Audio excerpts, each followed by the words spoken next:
бо муҳимтарин хабару гузоришҳои рӯз барномаи иттилоотии пайғом манзури шумост. Ассалому алайкум.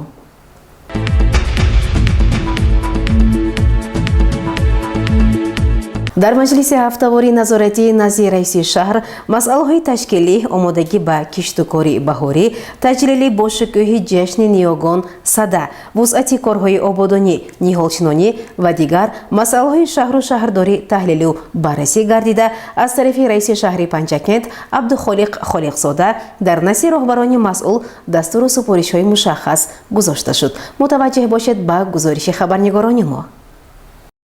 маҷлиси ҳафтавори назоратии назди раиси шаҳри Панҷакент баргузор шуда, дар он нахуст масъалаи кадрҳо баррасӣ гардида, Зарнигор Қиёмова, директори корхонаи фаръии давлатии хоҷагии манзилию коммуналӣ ва Азизҷон Исломов, директори муассисаи давлатии рекламаи берунӣ, ороишӣ ва чароғонкунии шаҳри Панҷакент таъин гардиданд.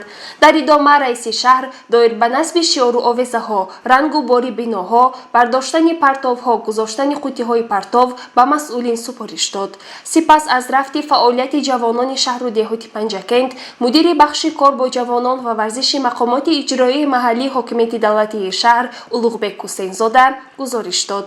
Раиси шаҳри Панҷакент Холиқзода Абдухолиқ масъулини бахши кор бо ҷавононро вазифадор намуд, то дар байни ҷавонон корҳои фаҳмондадиҳӣ, тарғиботиву ташвиқотиро ба роҳ монда, байни наврасону ҷавонон мусобиқаҳои варзишӣ ва озмунҳо баргузор намоянд.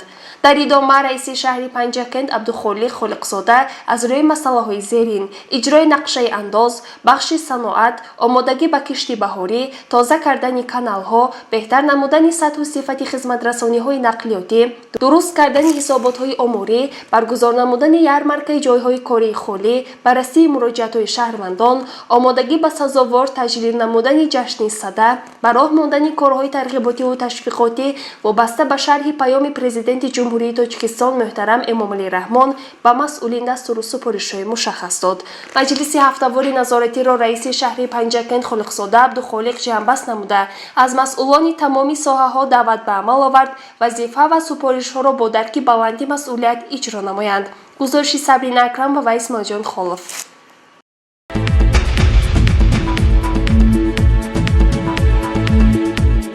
идомаи барномаи иттилоотии пайғом. соли равон ба таъсисёбии артиши миллии ҷумҳурии Тоҷикистон 30 сол пур мешавад. ба муносибати ин санаи фархунда бо иқдоми комиссари ҳарбии вилояти Суғд ва шӯрои вилоятии ҳаракати ваҳдати миллӣ дар шаҳри Панҷакент баргузории маҳфили минтақавии телевизионӣ таҳти унвони артиши миллӣ кафили соҳибистиқлолии ватан ба нақша гирифта шудааст. бо ин мақсад дар ҳузури муовини раиси шаҳри Панҷакент Парвина Нақибӣ машварати корӣ баргузор гардида, зимни он корҳои омодагӣ барои баргузории маҳфили ҷашнӣ баррасӣ шуд ва шахсони масъул вазифаҳои мушаххас гирифтанд.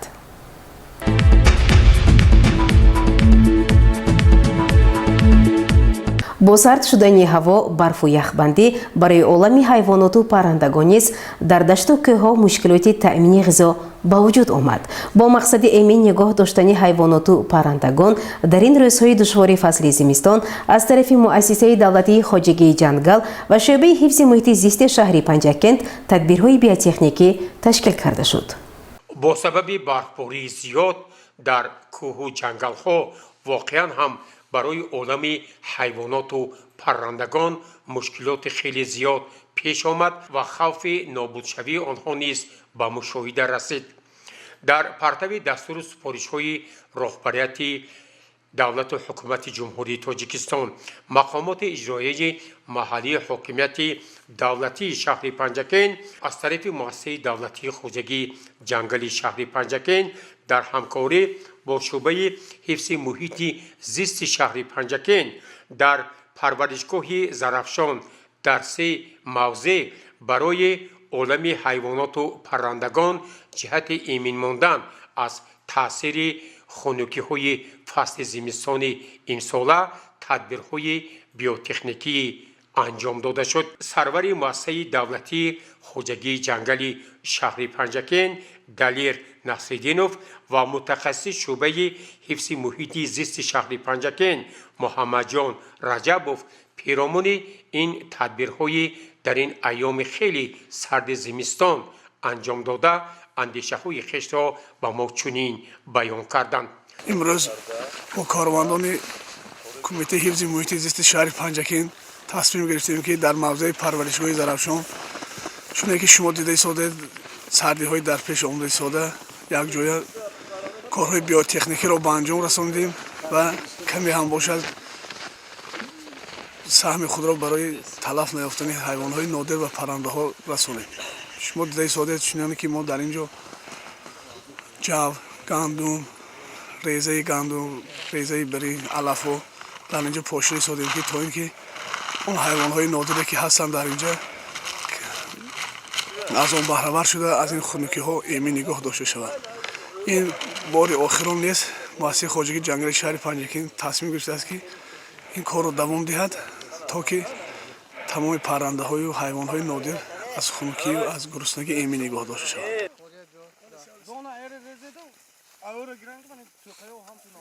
بنابر سردی هوا در پرورشگاه طبیعی دولتی زرافشان در 3 موضع وابسته به سردی هوا برای نگاه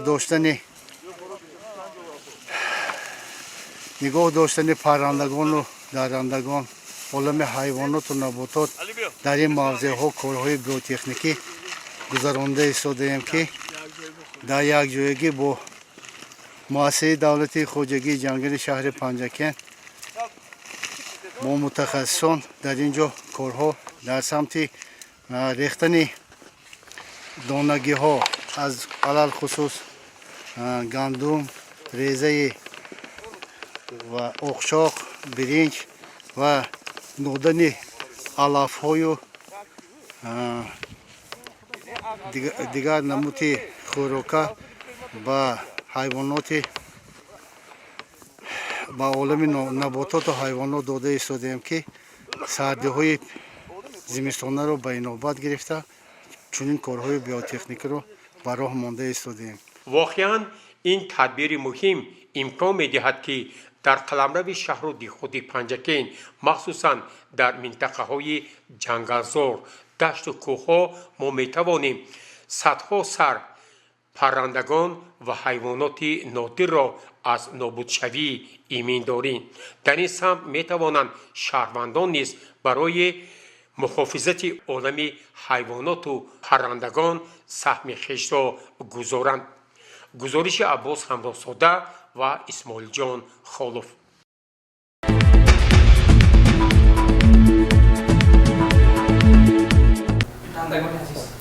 بینندگان عزیز یادرس می‌شویم که شما برنامه اطلاعاتی پیغام را تماشا می‌کنید. بیماری زردپروین بیماری خوفناک و گذرانده میباشد. درباره راه‌های پیشگیری و تبابت این بیماری ضمن مصاحبه متخصص صحوی مرکز سلامتی شهر رسولова مصلحت و توصیه‌های سودمند را چنین بیان نمود.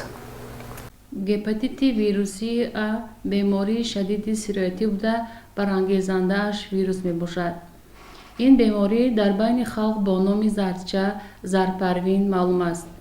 گپاتیت این خود التهاب جگر است. ویروس گپاتیت ا در محیط اطراف استوار می باشد.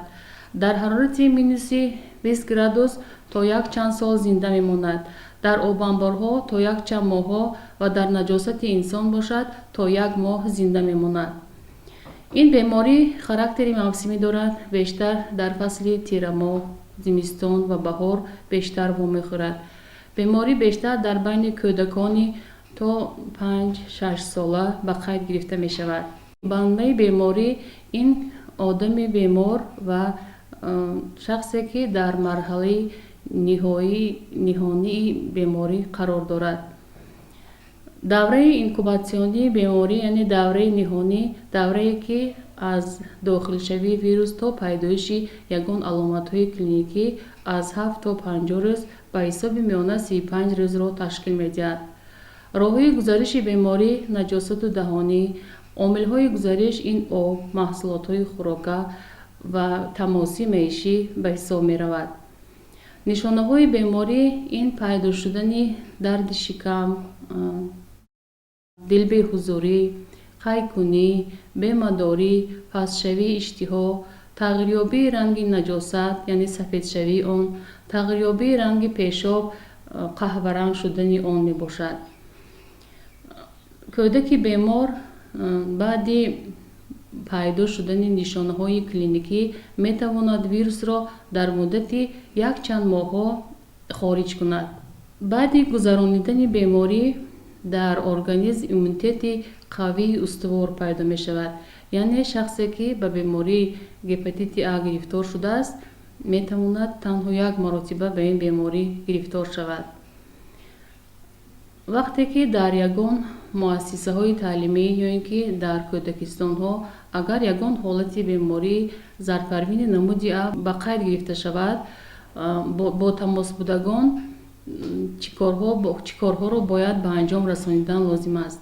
ҳамаи тамосбудагон бояд муддати 35 рӯз зери назорати духтурони оилавӣ минтақавӣ қарор мегиранд.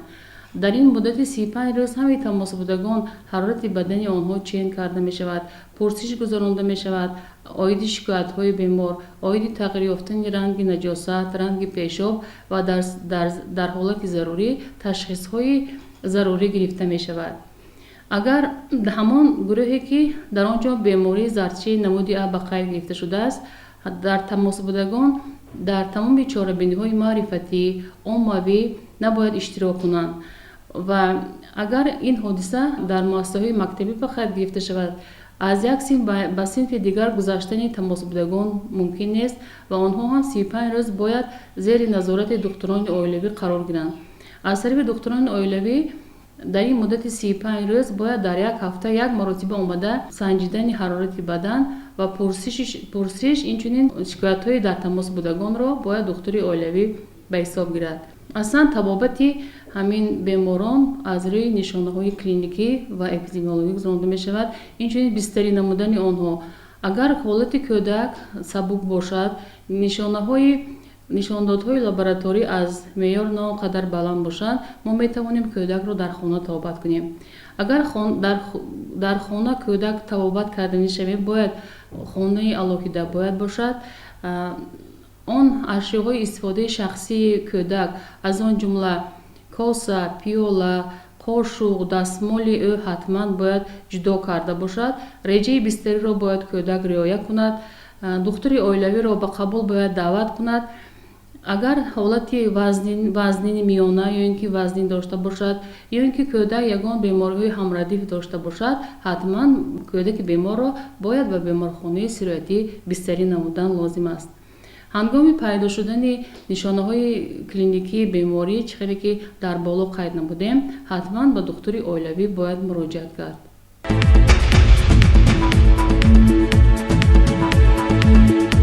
дар ташкилотҳои ибтидоии шӯрои собиқадарони ҷангу меҳнати шаҳри Панҷакент маҷлисҳои ҳисоботи интихоботӣ идома доранд.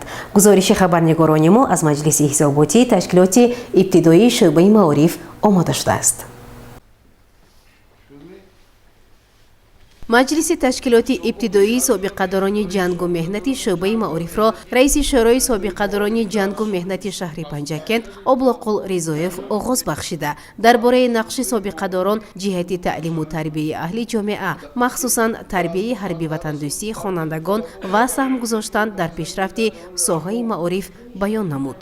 раиси ташкилоти ибтидоии собиқадарони шӯъбаи маориф Барно Ашӯрова дар бораи фаъолияти ин ташкилоти ҷамъиятӣ дар давраи ҳисоботӣ маъруза карда, оид ба саҳми собиқадарони соҳаи маориф дар татбиқи дастуру супоришҳои асосгузори сулҳу ваҳдати миллӣ, пешвои миллат, президенти ҷумҳурии Тоҷикистон муҳтарам Эмомалӣ Раҳмон, нишондодҳои паёми пешвои муаззами миллат, ташкилу баргузории чорабиниҳои маърифатӣ, мулоқоту суҳбатҳо, озмунҳои гуногун, ғамхорӣ нисбати собиқадарони ниёзманд ва беморон андешаҳои хешро баён дошт. шӯрои собиқадорони ҷанг ва меҳнати шаҳри Панҷакент бо шӯрои собиқадорони шӯъбаи маориф озмуни беҳтарин осорхонаи ҷанг ва меҳнат бахшида ба 75-солагии ҷанги бузурги ватанӣ гузаронда шуд. дар озмун 14 осорхонаҳои муассисаҳои таълимӣ рақами 1, 3, 15, 30, 31, 35, 37, 39, 4, 40, 47, 71 ва 6 иштирок намуданд. дар озмун осорхонаи шарифи ҷанг ва меҳнати مکتب تحصیلات میانه رقم 3 که دیرکتور نور و زلخمار بودن، راهبر آثارخانه نور و شهلا جای یکم دیپلم درجه 1، جای دوم مکتب تحصیلات میانه رقم 6 دیرکتور کامل شاکر، راهبر آثارخانه علیبک و گلناز، جای سوم مکتب تحصیلات میانه رقم 31 دیرکتور بابوکوان و شفا، راهبر آثارخانه زاهیدوف به اشغال نمودند. иштирокчиёни маҷлис ба фаъолияти раиси ташкилоти ибтидоии собиқадорони соҳаи маориф ҷиҳати ташкили корҳои тарғиботӣ ва баландбардоштани мақоми собиқадорон дар пешрафти таълиму тарбия арзи сипос намуданд. در کدام جبهه کاری که نباشد فعالیت خوب نشان میدهند.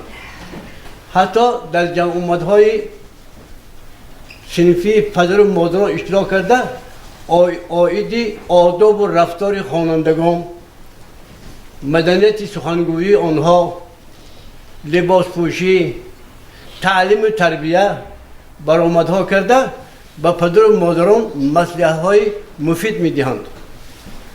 در کارهای عمومی سیاسی، فرهنگی، علمی، مدنی نیز دائما اشتراک میکنند و نه تنها خودشان اشتراک میکنند بلکه سابقه‌داران دیگر مهنت را نیز برده در این کار به شخصانی که دخل دارند مصلحت‌های مفید میدهند و در وقت ضروری یاری میرسانند.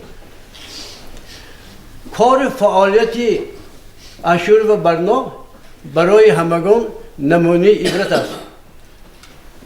با عیادت بیماران رفتن،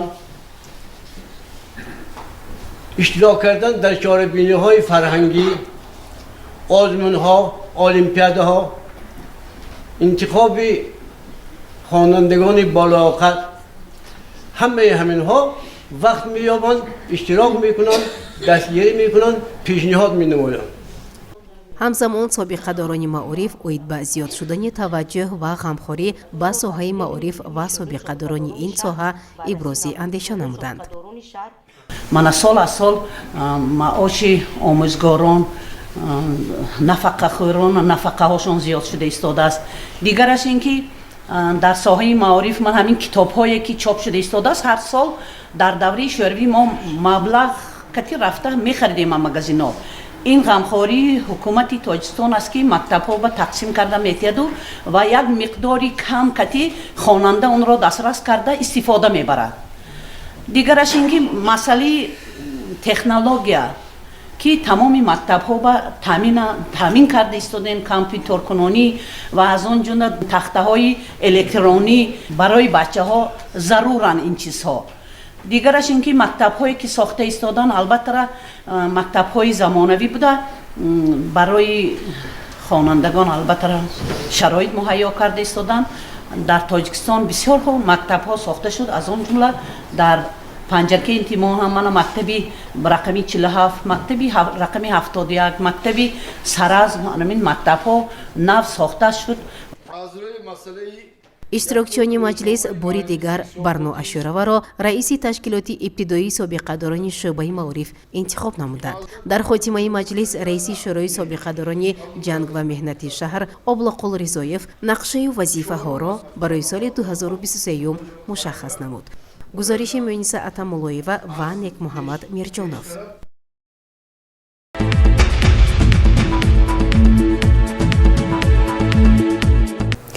бинандагони азиз, дар ҳаминҷо барномаи иттилоотии пайғом ба поён мерасад. барои ҳар яки шумо саломатиро хоҳонем. хайр.